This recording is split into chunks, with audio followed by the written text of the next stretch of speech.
2 nights after Kim found the letter and after Celine's cryptic warning, she returned to the wall again, this time unable to stop herself. The silence was addictive, dangerous even. She hadn't told anyone, not even her closest friend. Chico especially, not Chico. The blue paperclip was gone now. In its place, tucked neatly in the bougainvillea's twisted stems, was something new. A strip of navy blue school tie fabric, knotted once in the middle, tied tightly, left deliberately. Her breath caught. It hadn't rained. No wind could have blown it there. She saw it, she answered. But who? Kim hadn't meant to stay out so late, again, but the knotted strip of blue had her trapped in thought. She sat half hidden behind the bougainvillea wall, hugging her knees to her chest, watching the stars blink through a thin curtain of cloud. The school was unusually quiet. Too quiet.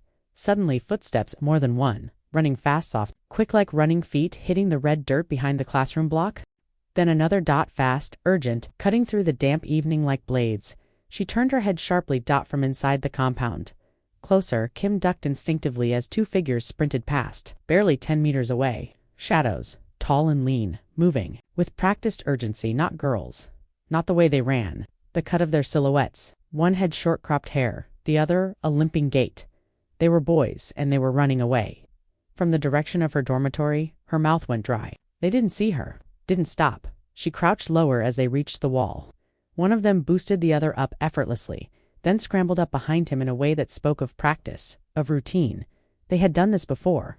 She watched the top of the wall as the shadows passed, shapes tall, swift-moving, then gone, dot, then dash, voices. Behind them, Kim strained to listen.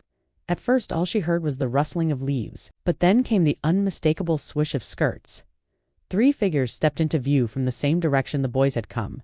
They were wearing girls' school uniforms, blue skirts, white blouses. One of them had a hood up, shadowing her face.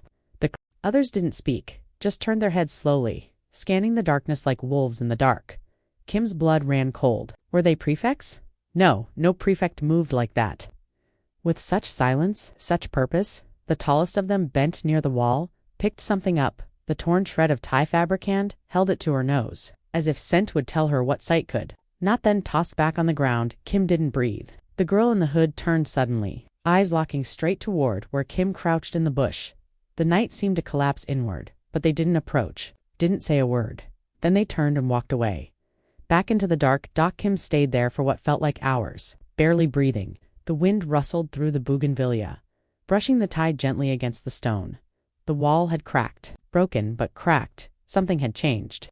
And tomorrow, someone would know, and she had seen it.